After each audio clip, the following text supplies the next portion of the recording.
আসসালামু আলাইকুম সুপ্রিয় শিক্ষার্থী বন্ধুরা, আজকে আমরা ম্যাট্রিক্সের দ্বিতীয় ক্লাসে হাজির হয়েছি। সবাইকে দ্বিতীয় ক্লাসে স্বাগতম। আজকে আমরা তোমাদেরকে আবারও বলছি যে আমরা ম্যাট্রিক্স থেকে শুরু করে প্রত্যেকটি অধ্যায়ের আমি বেসিক থেকে সবগুলো ম্যাথ বুঝিয়ে বুঝিয়ে তোমাদেরকে করিয়ে দিব।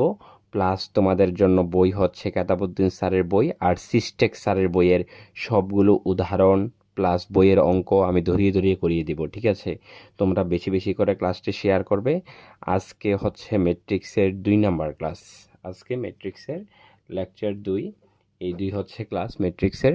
আজকে আমরা টাইপ 8 নাম্বার থেকে করব। দেখো, সিঙ্গুলার ম্যাট্রিক্স মানে ব্যতিক্রমী ম্যাট্রিক্স। সিঙ্গুলার ম্যাট্রিক্সটা হচ্ছে কোনো একটা বর্গ ম্যাট্রিক্সের যদি নির্ণায়কের মান শূন্য হয় তখন এটাকে বলা হয় ব্যতিক্রমী ম্যাট্রিক্স, যেটাকে বলা হয় সিঙ্গুলার ম্যাট্রিক্স। এবার আমরা এক্সাম্পলের মাধ্যমে আমরা দেখব।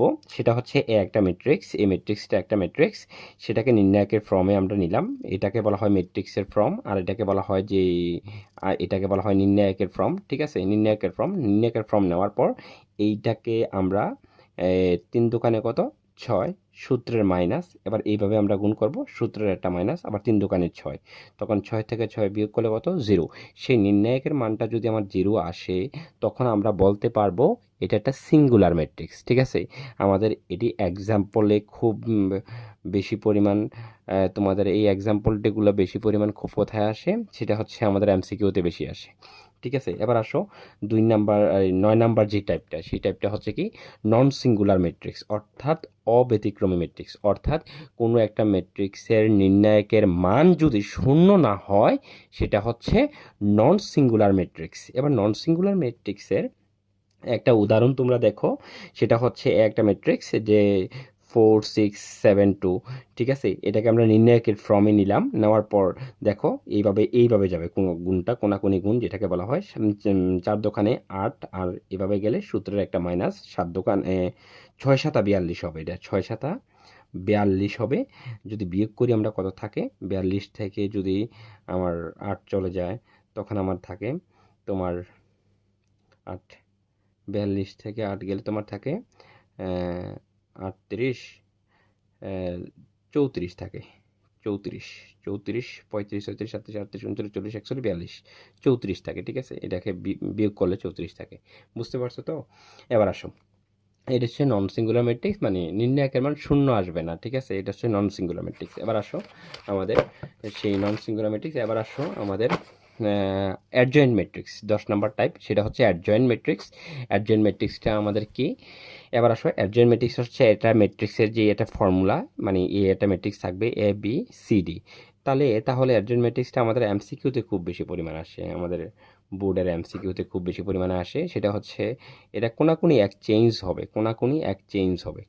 এটাকে কোনাকুনি এক্সচেঞ্জ বলে। মানে এর জায়গায় যাব বি এর মানে এর জায়গায় ডি এর জায়গায় এ। ঠিক আছে, এই জায়গায় এক কোনাকুনি এক্সচেঞ্জ করলাম, আর এই বি এর জায়গায় সূত্রের মাইনাস, আর এই সি এর জায়গায় সূত্রের মাইনাস দেব, তখনই আমাদের এটা অ্যাডজয়েন্ট ম্যাট্রিক্স হয়ে যাবে। দেখো একটা এক্সাম্পল দিয়েছি তোমাদের জন্য, 2 3 আর 4 5। আমরা যদি এটাকে কোনাকুনি এক্সচেঞ্জ করি, 2 এর জায়গায় যাব 5, 5 এর জায়গায় আসবো কত 2, এই কোনাকুনি এক্সচেঞ্জ করলাম, আর সূত্রের মাইনাস 3 আর হচ্ছে মাইনাস এই জায়গায় প্লাসের জায়গায় -4, এটা হচ্ছে অ্যাডজয়েন্ট ম্যাট্রিক্স আমাদের। ঠিক আছে, এবার আসো আমরা দেখব 11 নাম্বারটা ইনভার্স ম্যাট্রিক্স। ঠিক আছে, ইনভার্স ম্যাট্রিক্সটা হচ্ছে বিপরীত ম্যাট্রিক্স বলা হয় বা এ ইনভার্স বলা হয়। ঠিক আছে, এটাকে আমরা দেখে বলবো যে একটা ইনভার্স ম্যাট্রিক্স। এই ইনভার্স ম্যাট্রিক্সের একটা নিয়ম তোমাদেরকে দিচ্ছি, দেখো এ বি সি ডি এই ফর্মুলাটা, এটাকে ইনভার্স করতে গেলে আমাদের এই কোনাকুনি এডি গুণ করব সূত্রের মাইনাস বিসি। এবার ওই অ্যাডজয়েন্ট ম্যাট্রিক্সটার মতো এ যাবে ডি এর জায়গায়, ডি আসবে এ এর জায়গায়, এই জায়গায় কোনাকুনি এক্সচেঞ্জ, আর এই বি এর জায়গায় সূত্রের মাইনাস বি, আর সি এর জায়গায় সূত্রের মাইনাস সি। একটা এক্সাম্পল তোমাদেরকে দিয়েছি, দেখো এই জায়গায় প্রথমে দেখো 7 দোকানে 14, আর 3 4 কত 12, সূত্রের মাইনাস। এবার কোনাকুনি এক্সচেঞ্জ, 2 এর জায়গায় 7, 7 এর জায়গায় 2, এই কোনাকুনি এক্সচেঞ্জ, আর সূত্রের -3 আর হচ্ছে মাইনাস কত 4। এইটা হচ্ছে আমাদের কি ম্যাট্রিক্স, একটা ইনভার্স ম্যাট্রিক্স। ঠিক আছে, এভাবে একটা ইনভার্স ম্যাট্রিক্স নির্ণয় করা যায়। এবার আসো আমরা দেখব টাইপ 12 ট্রান্সপোর্টস ম্যাট্রিক্স। ট্রান্সপোর্টস ম্যাট্রিক্সটা হচ্ছে কি কোনো ম্যাট্রিক্সকে সারিকে কলাম অথবা কলামকে সারিতে রূপান্তর করলে যে নতুন একটি ম্যাট্রিক্স পাওয়া যায় তাকে বলা হয় ট্রান্সপোজ ম্যাট্রিক্স। ঠিক আছে, এই ট্রান্সপোজ ম্যাট্রিক্সের যদি তুমি উদাহরণটা দেখো তাহলে তুমি সহজে বুঝতে পারবা।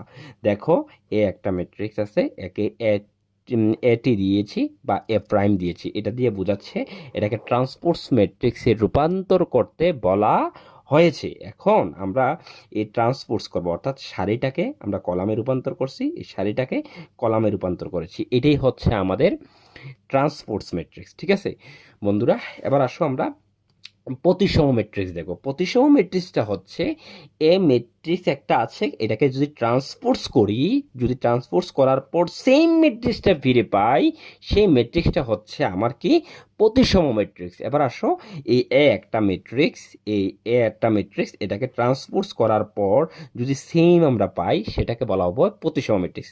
আসো আমরা এই সারিটাকে কি করলাম, কলামে রূপান্তর করলাম, এই সারিটাকে আমরা কি করলাম, কলামে রূপান্তর করলাম, এই সারিটাকে আমরা কি করলাম, আমরা সারিতে রূপান্তর করলাম। দেখো, সারিতে রূপান্তর করার পর এই ম্যাট্রিক্সটা যেটা ছিল সেম ম্যাট্রিক্স কিনা, সেম, একদম সেম, সেটাকে বলা হচ্ছে প্রতিসম ম্যাট্রিক্স। মানে ট্রান্সপোজ করার পর যদি সেম থাকে তখন ওইটাকে বলা হচ্ছে প্রতিসম ম্যাট্রিক্স। ঠিক আছে, এবার আসো আমাদের 14 নাম্বার বা আরেকটা এক্সাম্পল দিয়েছি আমাদের বিশ্ববিদ্যালয় ভর্তি পরীক্ষায় প্লাস আমাদের বোর্ড পরীক্ষায় প্রচুর পরিমাণে এমসিকিউ আমাদের আসে।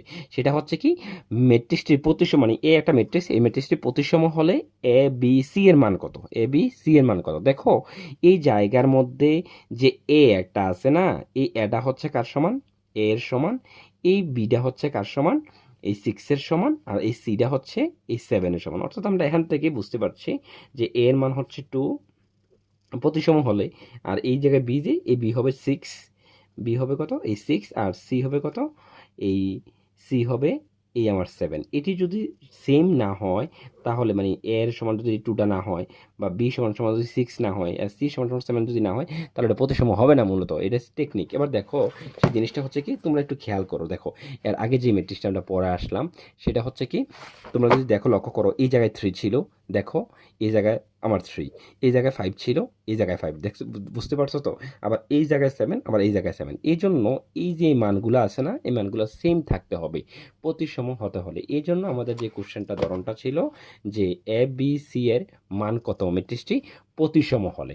এখন এর মান তো 2, বি এর মান 6, সি এর মান কত, 7। এটাই হচ্ছে আমাদের প্রতিসম হলে এ বি সি এর মান কত। এটা আমাদের ঢাকা বিশ্ববিদ্যালয়, বিভিন্ন পাবলিক বিশ্ববিদ্যালয় আমাদের বোর্ড পরীক্ষায় খুব বেশি পরিমাণে আসে। এবার আয়ো বক্র প্রতিসম বা বিপ্রতিসম। বক্র প্রতিসম বা বিপ্রতিসম ম্যাট্রিক্সটির যে সংজ্ঞাটা সেটা হচ্ছে কোনো বর্গ ম্যাট্রিক্সকে ট্রান্সপোজ করার পর মাইনাস দ্বারা গুণ করলে যেটা পাওয়া যায় সেটাই হচ্ছে আমার বক্র প্রতিসম ম্যাট্রিক্স। বক্র প্রতিসম ম্যাট্রিক্সের একটা প্রধান যে জিনিসটা হচ্ছে যে প্রধান ডায়াগোনাল ম্যাট্রিক্স, অর্থাৎ মুখ্য কর্ণ যে উপাদানগুলো আছে সেই উপাদানগুলো শূন্য শূন্য হবে, সেটাই হচ্ছে আমার কি ম্যাট্রিক্স, বক্র প্রতিসম ম্যাট্রিক্স। এখন যদি কোনো একটা এমসিকিউতে তোমাদের এইরকম প্রবলেম আসে যে নিচে কোনটি বক্র প্রতিসম ম্যাট্রিক্স, তুমি প্রথমত দেখবা, তুমি কি দেখবা, যে কোন ম্যাট্রিক্সটার প্রধান কর্ণের ভুক্তিগুলো শূন্য শূন্য আসে।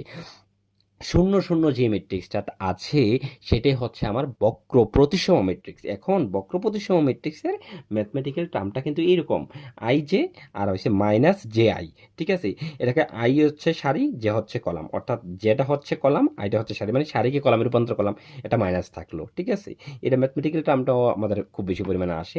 এটা 18-19 সালেও একবার কুমিল্লা বিশ্ববিদ্যালয়ে কোশ্চেনটা আসছিল। ঠিক আছে, কি বলছি তোমাদের, এটা ট্রান্সপোজ করলাম, মাইনাস দ্বারা গুণ করলাম, আগের ম্যাট্রিক্সটা ফিরে পেলাম, সেটাই হচ্ছে আমাদের বক্র প্রতিসম ম্যাট্রিক্স। কিন্তু বক্র প্রতিসম ম্যাট্রিক্সের প্রধান যে জিনিসটা হচ্ছে যে প্রধান কোণের ভুক্তিগুলো শূন্য শূন্য হবে, সেটাই হচ্ছে আমার বক্র প্রতিসম ম্যাট্রিক্স। এটা খেয়াল রাখবা। ঠিক আছে, এবার আসো, আমাদের আজকের ক্লাসটা এতটুকু পর্যন্ত, আর আমরা পরবর্তী ক্লাস কালকে ইনশাল্লাহ আমাদের 15 থেকে শুরু হবে। এরপর থেকে আমাদের বেসিক ক্লাসটা শেষ হওয়ার পর আমাদের শুরু হবে, আমাদের সেই ম্যাথ করানো শুরু হবে ইনশাল্লাহ। প্রত্যেকটি টাইপ ধরে ধরে করানো হবে, এবং কেতাবুদ্দিন স্যার আর সিস্টেক স্যারের বইয়ের ম্যাথ করানো হবে। তোমরা বই সামনে রেখে আমার ক্লাস করতে পারবে ইনশাল্লাহ।